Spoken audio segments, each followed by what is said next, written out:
नमस्कार दर्शकों, भगिनी निवेदिता कॉलेज दिल्ली यूनिवर्सिटी से असिस्टेंट प्रोफेसर की वैकेंसीज आई हैं और इसमें जो आपका सिलेक्शन होगा वो वॉक इन इंटरव्यू के थ्रू होगा। तो कब है आपका इंटरव्यू, जाना कहाँ है इंटरव्यू देने के लिए, किस किस डिपार्टमेंट में वैकेंसीज हैं, कितनी वैकेंसीज है, सब कुछ इस वीडियो में जानेंगे। चलिए शुरू करते हैं। तो सबसे पहले जानते हैं डिपार्टमेंट्स, ठीक है, सबसे इंपॉर्टेंट है ये। और असिस्टेंट प्रोफेसर की वैकेंसी है, ठीक है। तो होम साइंस का डिपार्टमेंट पहला है। इसका जो डेट ऑफ इंटरव्यू है वो 5/11 यानी 5 नवंबर को है। सुबह 9 बजे आपका इंटरव्यू होगा और वेन्यू है आपका प्रिंसिपल का ऑफिस, ठीक है। और इसमें टोटल 2 वैकेंसी है, उसमें से एक अनरिजर्व के लिए है और एक आपकी ओबीसी के लिए है। नेक्स्ट डिपार्टमेंट आपका पॉलिटिकल साइंस का है। उसमें जो आपको इंटरव्यू देने जाना है इसके लिए वो 5 नवंबर को जाना है और 2 बजे जाना है दिन के, ठीक है, 2 PM। और प्रिंसिपल के ऑफिस में ही जाना है, सभी को प्रिंसिपल के ऑफिस में जाना है, ठीक है। तो कहाँ पर थे हम, पॉलिटिकल साइंस। हाँ, तो टोटल इसमें 4 वैकेंसी हैं आपकी और उसमें से एक आपकी SC के लिए है, एक आपकी OBC के लिए है और 3 आपकी अनरिजर्व के लिए है। तो पहले तो मैं बता दूं, अगर कोई कैटेगरी का है, ठीक है, तो वो अनरिजर्व में इंटरव्यू देने के लिए जा सकता है, लेकिन उन्हें कैटेगरी का कोई सर्टिफिकेट नहीं लगाना, ठीक है, और सर्टिफिकेट नहीं लगाना और उन्हें कोई कैटेगरी का बेनिफिट भी नहीं मिलेगा, ठीक है। तो बस इतना सा है, लेकिन अनरिजर्व के कैटेगरी में नहीं भर सकते या नहीं जा सकते इंटरव्यू देने के लिए, आपको पता ही होगा। संस्कृत डिपार्टमेंट की बात करें हम, ठीक है, नेक्स्ट डिपार्टमेंट है हमारा। तो इसका जो इंटरव्यू की डेट है वो है 6 नवंबर 9:30 बजे सुबह के टाइमिंग है आपकी इंटरव्यू की। और ये एक ही वैकेंसी है इसमें, वो है EWS के लिए। नेक्स्ट डिपार्टमेंट आपका इंग्लिश का है। 7 नवंबर को आपका इंटरव्यू होगा और 2:30 बजे होगा दिन के, ठीक है। एक आपकी वैकेंसी है इसमें अनरिजर्व के लिए, ठीक है। नेक्स्ट बात करें कि इसमें आपको सैलरी कितनी मिलेगी, तो ऑनरेरियम बेसिस यानी पर लेक्चर के हिसाब से इसमें आपको सैलरी मिलेगी। एक लेक्चर के लिए 1500 रुपये मिलेंगे और पर मंथ की जो सैलरी बैठेगी इससे आपकी 50,000 रुपये पर मंथ की बैठेगी। और जो भी रिटायर्ड टीचर हैं, ठीक है, लेकिन उनकी एज 70 साल से नीचे है, तो वो इसमें इंटरव्यू देने के लिए जा सकते हैं। नेक्स्ट बात करें, जब आप इसमें सेलेक्ट हो जाएंगे तो अदर टीचिंग असाइनमेंट आप हैंडल नहीं कर सकते या होल्ड नहीं कर सकते। और आपको इंटरव्यू के टाइम पर क्या लेके जाना है हम वो बात कर लेते हैं। तो आप CV लेके जाएंगे अपना, ठीक से CV बना के लेके जाना। जैसा कि मैंने हर वीडियो में आपको बोला है, अच्छा CV होना चाहिए जिससे आपका इंप्रेशन भी अच्छा पड़े। और उसके साथ आपको अपने अदर टेस्टिमोनियल्स भी लेके जाने हैं, पब्लिकेशंस भी लेके जाने हैं। जैसे कि अगर आपने कोई पेपर पब्लिश किया है ड्यू जर्नल्स में या पीयर व्यू कुछ ऐसा होता है उसमें किया है, तो आप उसे लेके जाइए, ओरिजिनल भी लेके जाना अपने साथ में और अपने क्या कहते हैं फोटो कॉपीज भी लेके जाना, ठीक है। तो वॉक इन इंटरव्यू है, हो सकता है आपका डॉक्यूमेंट वेरिफिकेशन भी वो करें।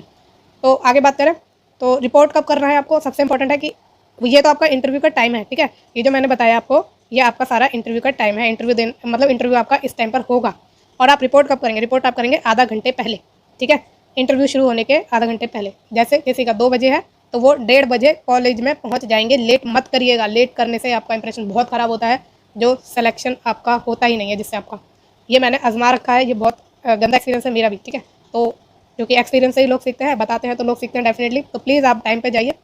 और बात करें आगे, इसमें देखो साफ लिखा भी है कि अगर रिपोर्टिंग टाइम के बाद आप जाएंगे तो आपको एंटरटेन ही नहीं किया जाएगा, तो काफ़ी बुरा भी लगेगा। तो डेफिनेटली आपको टाइम पर ही जाना है और कोई TAD आपको इंटरव्यू अटेंड करने के लिए नहीं दिया जाएगा। अब हम बात करते हैं इसकी क्वालिफिकेशन की कि आपको इंटरव्यू अटेंड करने के लिए क्या क्वालिफिकेशन चाहिए।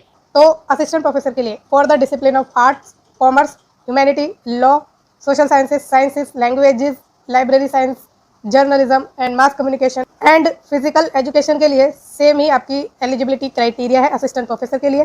तो इसमें जो है 2 कैटेगरी बांट दी हैं एलिजिबिलिटी की, A और B, ठीक है। या तो आपके पास A होनी चाहिए और अगर A नहीं है तो आपके पास B होनी चाहिए। तो सबसे पहले बात करें A की, तो आपने मास्टर डिग्री की हो 55% मार्क्स के साथ इन ए कंसर्न रेलिवेंट और अलाइड सब्जेक्ट में फ्रॉम एन इंडियन यूनिवर्सिटी और an equivalent degree from an accredited foreign university, ठीक है। तो या इंडियन यूनिवर्सिटी से की हो और या फिर इसके इक्विवेलेंट अगर आपने फॉरेन यूनिवर्सिटी से की है तब भी आप इसके लिए अप्लाई कर सकते हैं। मास्टर डिग्री में आपके 55% मार्क्स होने चाहिए और ये रिलैक्सेबल रहते हैं कैटेगरीज के लिए 5% का, तो 50% मार्क्स होने चाहिए जो कैटेगरी में आते हैं। दूसरी हम बात करें तो एक का ही दूसरा पॉइंट है ये, तो besides filling the above qualification the candidate must have clear the NET यानी national eligibility test conducted by UGC और CSIR। तो UGC या CSIR द्वारा जो आपका नेट कंडक्ट कराया जाता है वो आपके पास होना चाहिए, क्वालिफाइड होने चाहिए आप नेट। अब हम बात करें B कैटेगरी की, तो B में आपके पास PhD डिग्री होनी चाहिए, has been obtained from a foreign university या institution with ranking among top 500 in the world university ranking at any time by any one of the following. मतलब आपकी जो यूनिवर्सिटी है या इंस्टीट्यूशन है जहाँ से आपने अपनी PhD डिग्री ली है, वो यूनिवर्सिटी या इंस्टीट्यूशन वर्ल्ड की यूनिवर्सिटी रैंकिंग में जो किसी भी समय की हो, आपके एडमिशन लेने के पहले, आपके एडमिशन लेने के बाद, ठीक है, किसी भी समय की हो, वो यूनिवर्सिटी टॉप 500 में आनी चाहिए। और जो रैंकिंग आपकी जारी की गई हो, ठीक है ना, जो भी रैंकिंग आपकी पब्लिश की गई हो वो इन तीनों इंस्टीट्यूट या ऑर्गेनाइजेशन में से किसी एक के द्वारा की जानी चाहिए। तो इनके नाम है क्विक केयर रिलीज असाइनमेंट यानी QS, दूसरी है द टाइम्स हायर एजुकेशन यानी द THE, और तीसरी है the academic ranking of world university यानी ARWU of the Shanghai Jiaotong University Shanghai. तो ये जो यूनिवर्सिटी है शंघाई की है ARWU। तो इन तीनों में से किसी एक के द्वारा आपकी यूनिवर्सिटी या इंस्टीट्यूशन की रैंकिंग होनी चाहिए टॉप 500 में। तो ये आप क्लियरली समझ गए होंगे इसकी एलिजिबिलिटी, ठीक है। तो अब आपको समझ आ गया कि आपको क्या क्वालिफिकेशन चाहिए। अच्छा, एक रिक्वेस्ट है मेरी आपसे, अगर आपको कोई भी मुझे सजेशन देना है, ठीक है, मेरी वीडियोस में कुछ सुधार की जरूरत है, प्लीज़ कमेंट करके मुझे बताइए। आपको किस तरह की वीडियो चाहिए वो भी मुझे बताइए, ठीक है। अपने व्यूज़ मुझे दीजिए ताकि मेरे में और इन वीडियोज़ में इंप्रूवमेंट आ सके। प्लीज़ आपका जो फीडबैक है मेरे लिए बहुत इंपॉर्टेंट है। और आपको किस किस तरह की वीडियो चाहिए तो सब मुझे बताइए, जैसा भी आपके माइंड में आ रहा है कि ये सुधार की ज़रूरत है या ये मुझे नीड है इस जॉब की, तो मुझे कमेंट के थ्रू प्लीज़ बताइए ताकि वो मैं आपके लिए सर्च करके ढंग से ला सकूं, आपको एक क्वालिटी वीडियो और क्वालिटी कंटेंट में प्रोवाइड करा सकूं। तो इस वीडियो में इतना ही। अगर आपको ये वीडियो अच्छी लगी है तो प्लीज़ कमेंट, लाइक, शेयर और सब्सक्राइब जरूर करिएगा। Thank you so much.